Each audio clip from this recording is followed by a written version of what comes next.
John was determined to enjoy a peaceful weekend with his young son, away from the drama of his failing marriage. All his plans fall apart when someone steals his car with his son inside it. Before we continue, please take some time to subscribe to Dailydose, like, and share this video with your friends.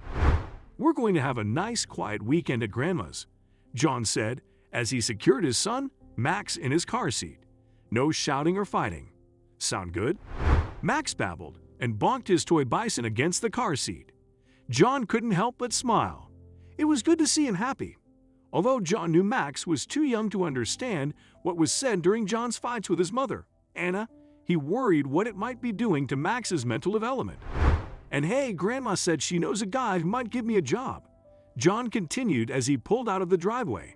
He glanced back at the house he shared with Anna. "Let's pray he does, Max, so we can get out of here." Anna had raised the topic of divorce first.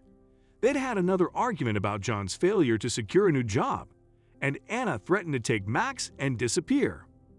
"We'll be gone one day, and your only memory of Max will be his name on the divorce papers, saying I have full custody," she threatened. Chills ran down John's spine as he recalled Anna's cruel grin when she spoke that day. It was a wake-up call, the moment he truly accepted he'd married a monster. Tension knotted John's shoulders while he drove. Anna had told him she intended to have fun this weekend while he and Max were away. Knowing she'd be distracted was a relief to John, but the thought of her haunted him like an iron maiden about to snap shut. He'd divorce Anna in a heartbeat if he knew for certain a court would grant him custody of Max. It seemed unlikely, however, since he didn't have a job. "If I could just prove how unstable Anna is," John sighed. Once before, he'd taken photos of the things she'd broken in one of her rages, and even recorded her screaming and cussing at Max when he messed food on her dress. All that evidence was destroyed when Anna smashed his phone with a hammer. She heard him tell his mom he loved her during a call, accused him of cheating, and obliterated his phone. John took deep breaths to calm himself and spared a moment to admire the tall pines growing on one side of the road. It didn't last long. When John took the next turn, an odd clicking from the engine caught his attention. That didn't sound good. There was a gas station a few miles further down the road. John resolved to stop there to see if he could locate the source of that sound. "You ought to check the oil more regularly."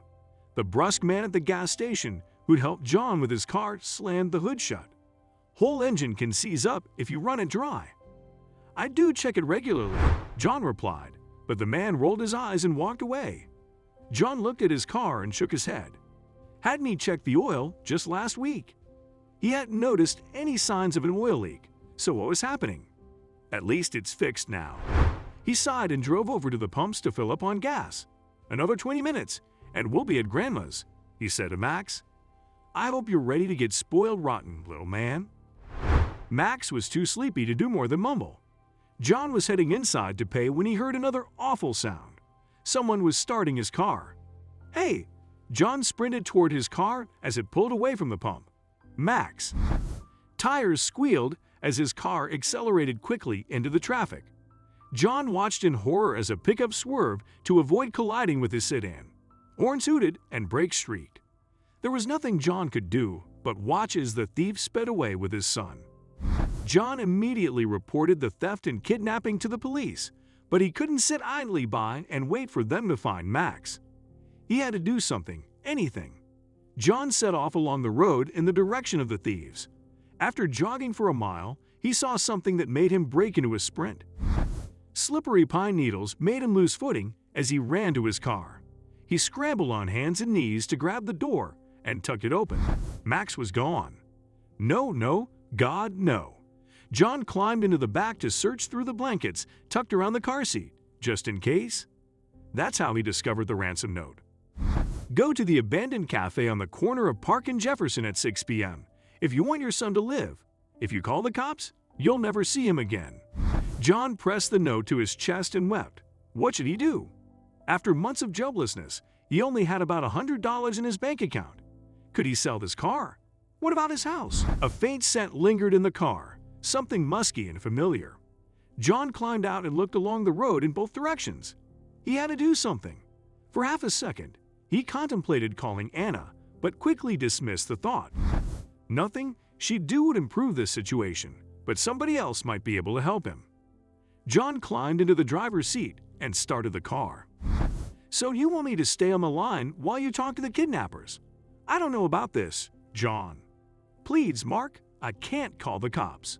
John spoke as he drove toward the abandoned cafe. He called his friend Mark to help him because he knew he was level-headed and reliable. "But if things go bad, you can." "Okay, man," Mark sighed. "I'll do whatever it takes to help you get Max back." John pulled into the parking lot outside the cafe. He put his phone in his jacket pocket and cautiously approached the entrance. Several windows were boarded up, but the chain that once kept the doors shut lay on the cement. "Hello." John stepped inside. Two figures moved on the far side of the open space, but John couldn't make them out until one of them turned on a flashlight. "Hi, John. So glad you came." Anna grinned at him as she sashayed to the tall man beside his stroller. "I'd like you to meet Max's new daddy." John stared in shock as Anna kissed the tall man. The spell was broken when Max started crying. John glanced at his son, whose face was crumpled into an unhappy expression. Now he realized what he'd smelled in the car. It was Anna's expensive perfume. "This kid just doesn't shut up." Anna grimaced and rolled her eyes. "You spoiled him, John." Luckily, Sid here has a much more practical approach to parenting. He doesn't believe in sparing the rod. "You took Max." John's voice quivered as he spoke. "But why?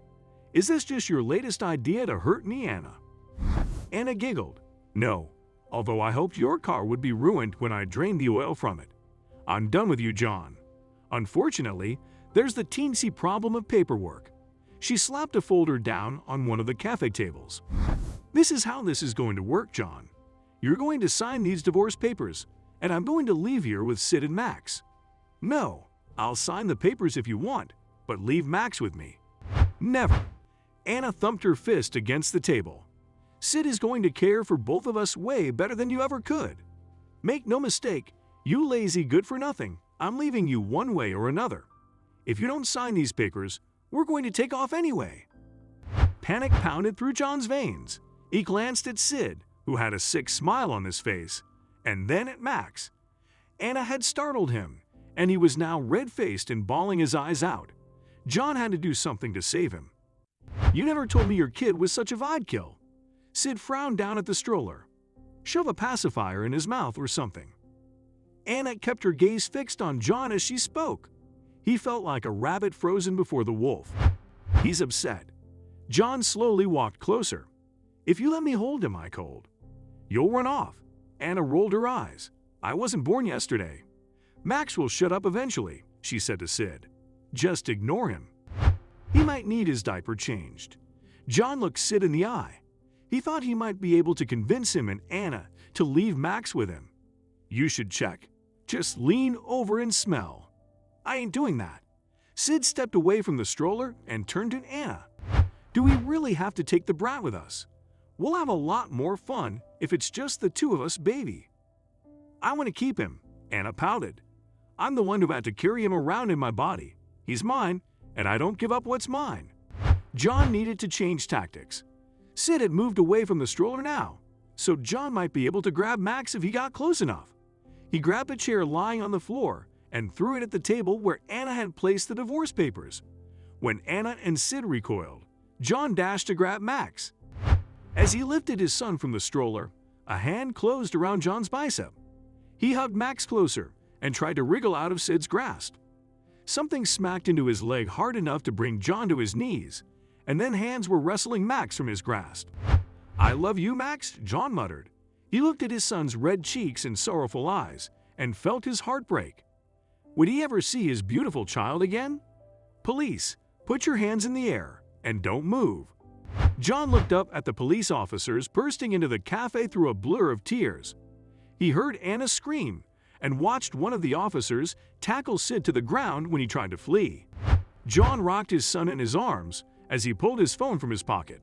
"Thanks, Mark," John said. "You're a lifesaver." "Just glad they got there in time, bro," Mark replied. Anna and Sid were arrested for kidnapping. Additional charges were added later when it turned out that Sid was involved in some suspicious activities.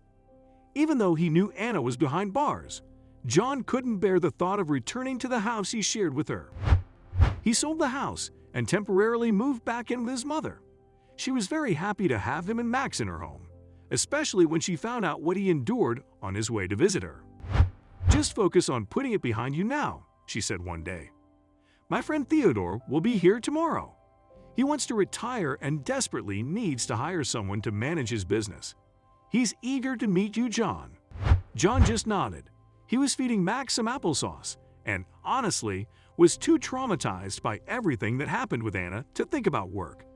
Part of him wanted to build a cabin in the woods and disappear forever with Max. Nonetheless, he met with Theodore and discussed his previous job as a restaurant manager. The man was impressed by John's skills and offered him the job. A few months later, John filed for divorce and received full custody of Max.